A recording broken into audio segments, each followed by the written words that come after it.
It's not only what you play, it's how you play it. Have all these notes, but it's how you deliver those notes that's most important. We can pick a scale, we can talk about the modes and how they work, but more than that, we're going to be looking at the power and presence that you have when you play.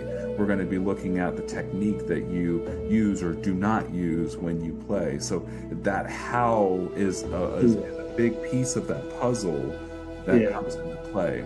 It's not the end all be all, but it is a part of the conversation and the puzzle that we put together. Before you play your flute, you're asking, hey self, how am I doing? How are you doing? What's going on today? Right? Just name how you feel.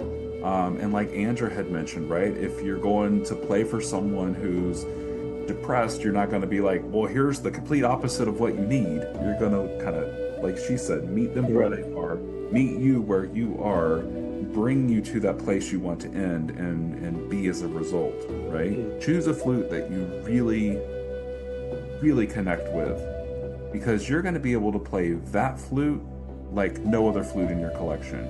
You probably have one or two that you can think of that are your go-tos. Yeah. The way they sound, the breath control is just optimal, the back pressure, they feel natural in your hands. You don't have to fight them. Right. Start with that flute and let it flow. And then you get to the next point, right? Because it's not just about one fork in the road. Gosh knows there's a bunch of forks in our roads. And you get to that next one and you make the next decision. Well, now I want to take this mood this direction. Yeah.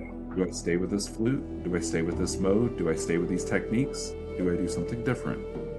And I think we've all had sessions like this, whether we realize it or not, consciously. We are making some of those decisions based on what flute we're reaching for next.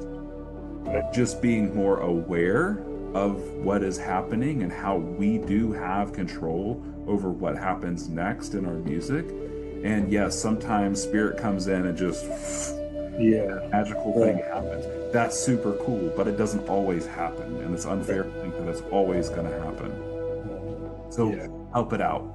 Really connect with yourself, connect with the flute, connect with the way that you want to play and how you want to deliver that music. That's paramount.